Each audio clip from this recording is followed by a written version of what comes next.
Hello my dear students and lovely friends, you are welcome to Study with Saran. This is the another part of chapter Acid, Bases and Salts. और आज हम करेंगे baking soda जो कि बनता है NaCl से. These are the products of common salt. Common salt से बनने वाले आगे salts हैं. So come to the production.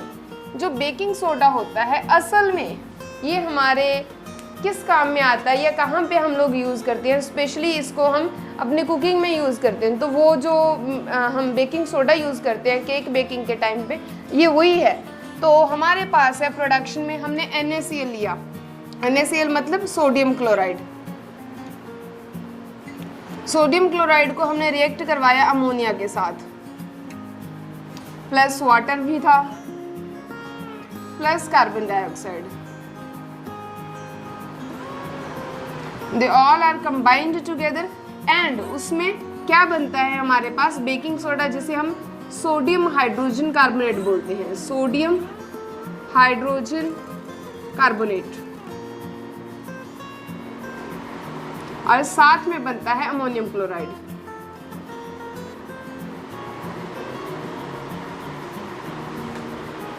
This is the easiest production method.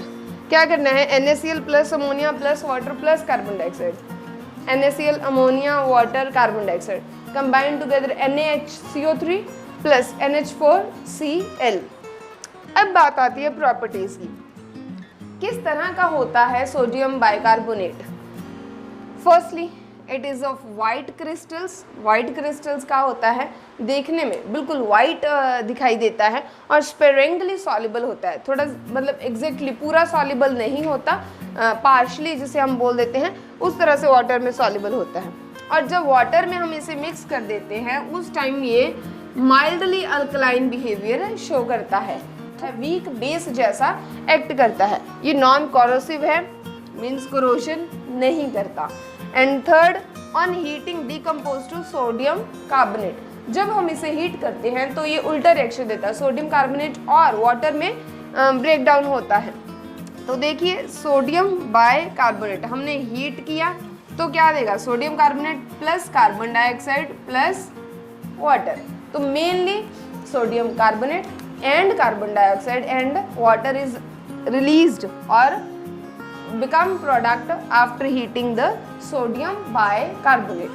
तो these are the properties. अभी हम इसके uses देखते हैं.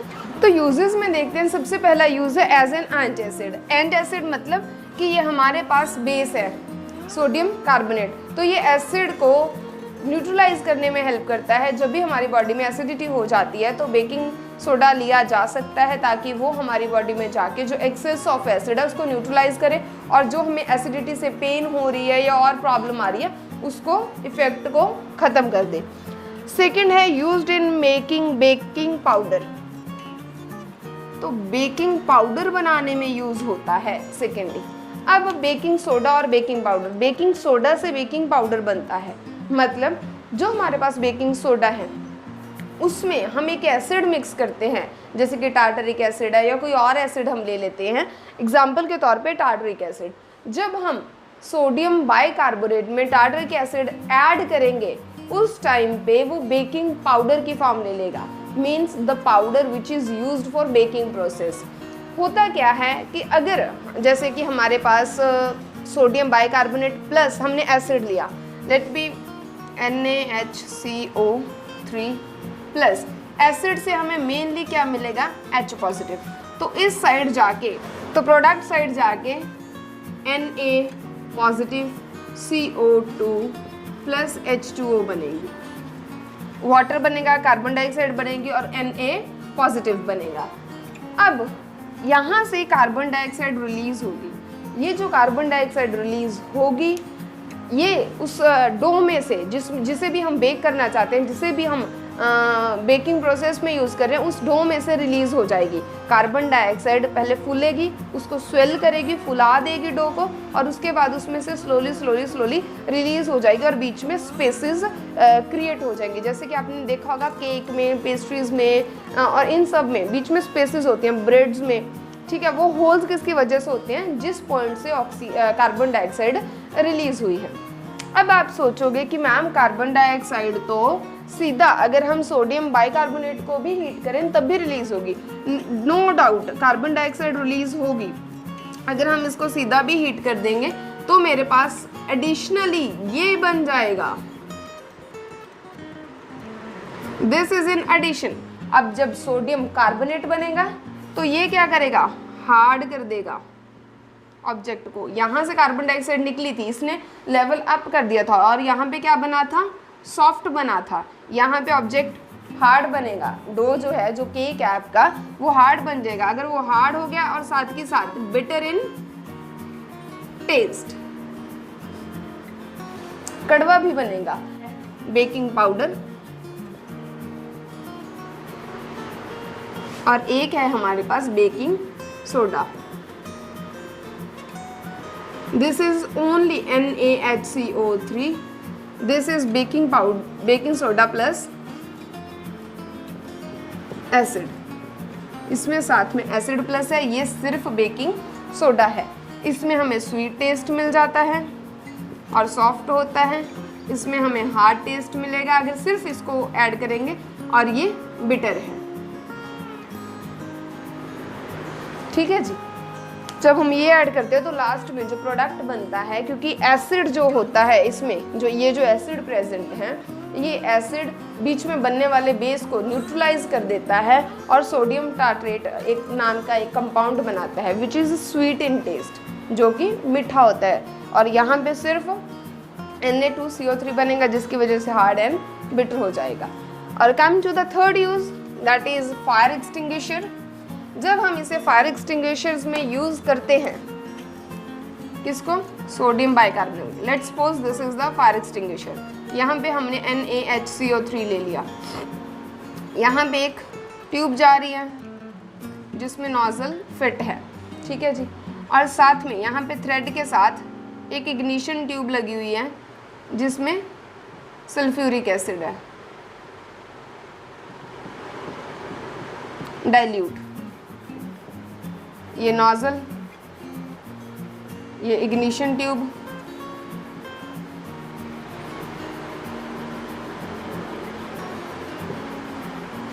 मेनली हमारे ये 3-4 पार्ट्स हैं जिनको हमने ध्यान से देखना है। अब होता क्या है, जैसे ही हम इसकी नोजल प्रेस करेंगे उस टाइम पे सल्फ्यूरिक एसिड और सोडियम बाइकार्बोनेट दोनों कंबाइन करेंगे, और जब ये दोनों कंबाइन करेंगे CO2 प्रोड्यूस करेंगे, और जो CO2 प्रोड्यूस होएगी वो ऑब्वियसली डायरेक्टली बाहर निकलेगी। जैसे ही वो बाहर निकलेगी, जो बर्निंग सब्सटेंस है वो बर्निंग सब्सटेंस के ऊपर फॉल करेगी। जब बर्निंग सब्सटेंस के ऊपर हर तरफ से कार्बन डाइऑक्साइड फॉल करेगी तो उसकी ऑक्सीजन की सप्लाई कट हो जाएगी, और वो ऑक्सीजन की सप्लाई कट होने के बाद बर्न करना बंद कर देगा, जलना बंद कर देगा, और वहाँ पे जो बर्निंग है वो स्टॉप की जा सकती है। And that's how it is used in fire extinguishers. अब इसके बाद हम करते हैं ब्लीचिंग पाउडर। तो अगला हमारे पास कंपाउंड है ब्लीचिंग पाउडर। ब्लीचिंग पाउडर का जो फॉर्मूला होता है कैल्शियम, ऑक्सीजन, क्लोरीन, तीनों को कंबाइन करके बनता है, and it is known as calcium oxychloride, commonly known as bleaching powder, chemically known as calcium oxychloride. तो प्रिपरेशन के लिए सबसे पहले हम लेते हैं स्लेक्ड लाइम। स्लेक्ड लाइम मतलब कैल्शियम हाइड्रोक्साइड। कैल्शियम और ऑक्सीजन और हाइड्रोजन का कंपाउंड है कैल्शियम हाइड्रोक्साइड। जब हम कैल्शियम ऑक्साइड में वाटर मिक्स करते हैं तब ये बनता है, और साथ में क्लोरीन रिएक्ट करवाते हैं, क्या बनेगा, water as a by product निकलेगा, और मेन प्रोडक्ट हमारे पास बनेगा calcium oxychloride which is called bleaching powder. अब ब्लीचिंग पाउडर की प्रॉपर्टीज़ क्या है कि सबसे पहली जो इसकी प्रॉपर्टी है that is smell of chlorine. इसमें से क्लोरीन की स्मेल आती है। अगर आपको क्लोरीन की स्मेल नहीं पता तो ब्लीचिंग पाउडर लीजिए, smell it and you will get, जो स्मेल उसमें से आएगी वो क्लोरीन की ही होगी। Next, soluble in cold water, ये ठंडे पानी में सॉल्युबल हो जाता है, ठंडे पानी में मिक्स हो जाता है, लेकिन फिर भी जब भी हम इसे मिक्स करते हैं उसके बाद छोटे छोटे कुछ लेफ्ट ओवर रह जाता है, थोड़ा सा पार्ट इसका इनसॉल्युबल रह जाता है, और वो जो इनसॉल्युबल पार्ट होता है वो एक्चुअली में लाइम होता है, क्योंकि ये अल्टीमेटली लाइम से ही बना है। So next is reaction with dilute acid to produce chlorine. जब भी ये डाइल्यूट एसिड्स के साथ रिएक्ट करेगा it will give out chlorine. Example के तौर पे हम देखते हैं कि कैल्शियम ऑक्सीक्लोराइड को अगर हम सल्फ्यूरिक एसिड जो कि डाइल्यूट है, डाइल्यूट सल्फ्यूरिक एसिड के साथ रिएक्ट करवाएंगे तो हमारे पास एक वाटर निकल जाएगा, एक क्लोरीन एंड कैल्शियम सल्फेट जो हमारे पास मेन कंपाउंड बनेगा। यहाँ पे डिस्प्लेसमेंट रिएक्शन होगी, कैल्शियम सल्फेट बनेगा और क्या बनेगा, वाटर एंड क्लोरीन। तो यूजेस क्या हैं ब्लीचिंग पाउडर के? सबसे पहले it is use to bleach cotton and linen. Bleach का मतलब है कि कलर रिमूव करना। अगर हमें किसी चीज़ का कलर रिमूव करना है वो यूज़ द ब्लीचिंग पाउडर, क्योंकि जब इसमें से क्लोरीन रिलीज होती है it will act as a bleach, मतलब कलर उस चीज़ का निकाल लेता है, उस चीज़ का कलर ख़त्म कर देता है। Next, disinfecting drinking water. हम सबको पता है कि वाटर को डिसइंफेक्ट करने के लिए we use chlorine and baking powder bleaching powder जो है वो क्लोरीन रिलीज करता है। Next is manufacturing of chloroform. It is also used as a reactant to produce chloroform. Chloroform को बनाने के लिए यूज़ किया जाता है और ऑक्सीडाइजिंग एजेंट के तौर पे काम करता है केमिकल इंडस्ट्रीज़ में। केमिकल इंडस्ट्रीज़ में जब हमें किसी चीज़ को ऑक्सीडाइज करवाना होता है उस टाइम पे हम क्या यूज़ कर लेते हैं, calcium oxychloride, because it has oxygen. So this is all about the baking powder and bleaching powder. In the next videos we will see the other compounds. So stay tuned with me, subscribe the channel and share with your friends. Thank you so much.